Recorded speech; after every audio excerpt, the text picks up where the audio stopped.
नमस्कार। ये 24 को जो सेकेंड शिफ्ट में यूपी कांस्टेबल का जो एग्जाम्स हुआ था का ये क्वेश्चन सेट है और इसके आंसर्स को हम लोग देखते हैं। पहला एन एरा ऑफ डार्कनेस पुस्तक किसने लिखी है? शशि थरूर।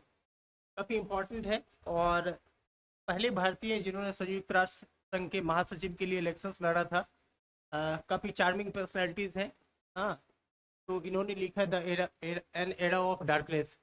G20 देशों में जी अक्षर का क्या अर्थ है? यहाँ पे ग्रुप होगा। ये 20 वैसे देश हैं जिनकी अर्थव्यवस्थाएं काफ़ी मजबूत है, जिनकी अर्थव्यवस्था का कंट्रीब्यूशन पूरी दुनिया में काफ़ी ज़्यादा है with comparison to rest of the world. इसीलिए एक ग्रुप है, ये ग्रुप है। जी से यहाँ लेना देना ग्रुप का है। G20 मतलब ग्रुप 20। हित कार्य आधारित अनुसंधान को इस प्रकार वर्गीकृत किया गया है। हित कार्य आधारित अनुसंधान जीवन संबंधी, प्रयोग सिद्ध, प्रयोगात्मक, ऐतिहासिक। प्रयोग सिद्ध होगा। पूर्व राष्ट्रपति डॉक्टर अब्दुल कलाम की PURA योजना संदर्भित करती है ग्रामीण क्षेत्रों में शहरी सुविधाएं उपलब्ध करवाना। पहली बार एपीजे अब्दुल कलाम ने ये कॉन्सेप्ट दिया था और उन्होंने ये कहा था कि भारत की जो खाई है, इंडिया और भारत की जो खाई बन रही है और दिन ब दिन ये खाई चौड़ी होती जा रही है, उस दूरी को या उस चौड़ाई को, उस गैप को भरने के लिए उन्होंने ये कहा था कि ग्रामीण क्षेत्र में सर्वांगीण विकास हो, वहाँ के इंफ्रास्ट्रक्चर्स पे ज़्यादा से ज़्यादा इन्वेस्टमेंट किया जाए और रोजगार को वहाँ पे सृजित किया जाए या उसका डेवलप किया जाए ग्रामीण क्षेत्रों में, ताकि ग्रामीण क्षेत्रों से शहरों की तरफ जो पलायन है वो भी कम होगा, शहरी दबाव जो है वो ऑटोमेटिकली कम होगा। तो ये पहले जो प्रोग्राम है प्यूरा, ये प्रोग्राम जो है ये अब एपीजे अब्दुल कलाम के दिमाग की उपज है और नदी जोड़ो परियोजना ये भी इनके दिमाग की उपज है। ये जो नदी जोड़ो परियोजना है, सबसे पहली बार एपीजे अब्दुल कलाम ने ही इस पे फोकस किया था और इसकी चर्चा इस देश में शुरू की थी। अटल बिहारी वाजपेयी के टाइम में ये राष्ट्रपति बने थे।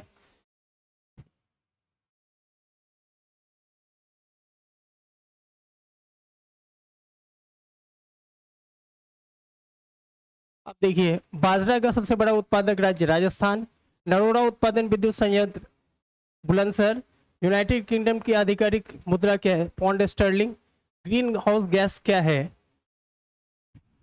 गैस जो अवरक्त विकिरण उत्सर्जित और अवशोषित करती है, गैस जो कार्बन डाइऑक्साइड को अवशोषित करती है, ऐसी गैस जो CO2 को एब्जॉर्ब कर लेती है और एब्जॉर्ब करने के बाद जो क्या है, हीट एनर्जी को भी एब्जॉर्ब करने लगती है और पृथ्वी का जो एटमॉस्फेयर है उसका जो टेम्परेचर है वो डे बाय डे ग्रेजुअली बढ़ने लग जाता है।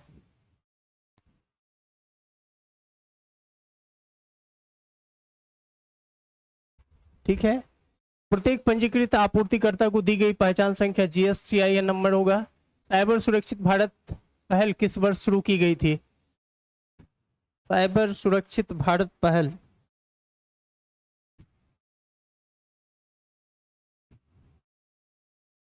ये मेरे ख्याल से 2016 होना चाहिए। किस दिन को अंतर्राष्ट्रीय शांति दिवस के रूप में मान्यता प्राप्त है? ये हो जाएगा 21 सितंबर। भारत की पहली महिला प्रधानमंत्री इंदिरा गांधी। ठीक है। निम्नलिखित में कौन सा भारत का सबसे बड़ा खाद्य का उत्पादक है? राष्ट्रीय केमिकल्स एंड फर्टिलाइजर्स लिमिटेड। मानवाधिकार संरक्षण अधिनियम कब लागू हुआ था? 10 दिसंबर 10 दिसंबर को। इसमें तो इसका ऑप्शन है ही नहीं।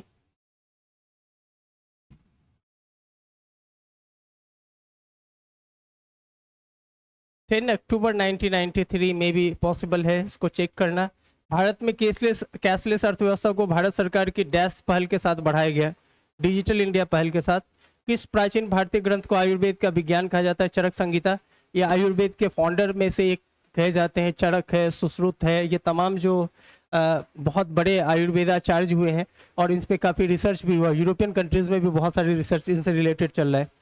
किस संविधान के किस अनुच्छेद में पंचायतों की स्थापना का प्रावधान है? 243।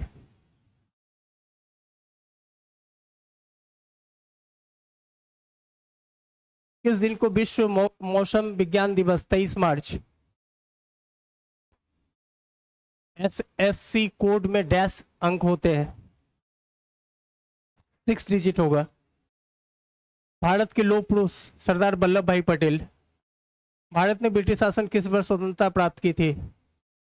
1947। 1997 में अपनाई गई किस अंतर्राष्ट्रीय संधि का उद्देश्य रासायनिक हथियारों के उत्पादन, भंडारण और प्रयोग को समाप्त करना है? रासायनिक हथियार सम्मेलन, CWC, comprehensive nuclear test ban treaty, biological weapon convention, जैविक हथियार सम्मेलन। जम्मू और कश्मीर में वॉर अगेंस्ट वेस्ट के राजदूत के रूप में सितंबर 2023 में किसे नामांकित किया गया था? कैप्टन बाना सिंह। कोशिका में राइबोसोम का मुख्य कार्य क्या है? लिपिड का संश्लेषण करना। सॉरी, ये प्रोटीन का संश्लेषण करना होगा। मैंग्रोव वितरण मुख्य रूप से अंडमान निकोबार द्वीप समूह के निम्नलिखित भागों में से किसमें पाया जाता है? ये उत्तरी अंडमान होगा।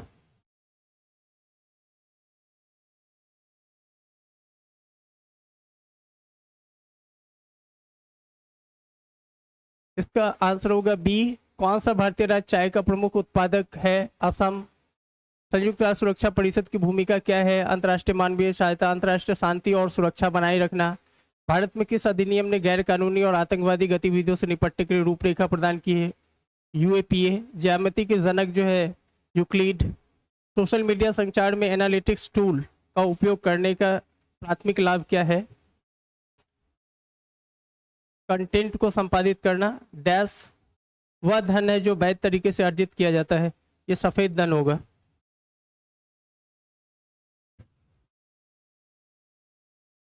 भारतीय संविधान की प्रस्तावना में कौन सा शब्द यह दर्शाता है कि भारत किसी भी बाहरी नियंत्रण से मुक्त है?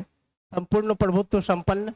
भारत में निम्नलिखित में से कौन सा पठार अरावली और विंध्य क्षेत्र के बीच स्थित है? मालवा का पठार। सोशल मीडिया में कंटेंट क्यूरेशन शब्द का क्या अर्थ है? अवांछित कंटेंट को ब्लॉक करना, पुराने पोस्ट हटाना, मूल कंटेंट बनाने, स्रोतों से प्रासंगिक कंटेंट का चयन, आयोजन और साझाकरण। अवांछित कंटेंट को ब्लॉक करना। पेनिसिलिन की खोज लुई पास्चर ने किया है। भारत रूस वार्षिक शिखर सम्मेलन का क्या महत्व है? रणनीतिक साझेदारी और अच्छा सहयोग को मजबूत करना। के लिए धन्यवाद। ये आपका चौथा सेट आज पूरा हो गया है और आगे भी हम लोग जैसे आज जो एग्जाम हुई है 25 तारीख का, जो फर्स्ट शिफ्ट का और सेकेंड शिफ्ट का, वो कल के वीडियो में अपलोड करेंगे। दोस्तों यदि वीडियो पसंद आती है तो इसको लाइक कीजिए, शेयर कीजिए ज़्यादा से ज़्यादा बच्चों तक, और हम ऐसे ही नए नए वीडियो अब इस चैनल पे अपलोड करते रहेंगे पर डे, और नए नए सब्जेक्ट से रिलेटेड जो है हम लोग वीडियो इस पे अपलोड करते रहेंगे, और आशा है कि आप लोगों का सहयोग मिलता रहेगा और ये चैनल दिन ब दिन जो है प्रगति करेगी। धन्यवाद।